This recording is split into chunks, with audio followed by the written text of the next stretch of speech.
ہمیں تو اب موقع ہے اس کا کہ ہم اس سے فائدہ اٹھائیں، بڑے درجات سے سفارش کرائیں اور وہاں جائیں، اور جاتے ہی بس قبولیت ہو جائے، اللہ کی جو ہے نا وہ نگاہ رحم پڑ جائے، ہم پر کام بن جائے ہمارا، اور یہ روحانی نعمتیں علت دوام حاصل ہو جائیں۔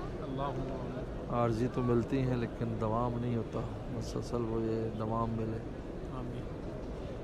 اس لیے صحابی نے کہا نصیحت کیجئے، میں ایک آمن ثم مستقیم، ایمان لا پھر جم جا۔ جمنے کی قیمت ہے، آنا جانا تو رہتا ہے۔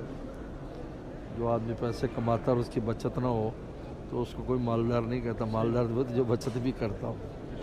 استقامت بچت کا نام ہے، کہ جو روحانی نعمت ملے وہ بچی بھی رہے ہمارے پاس، یہ اصل ہے۔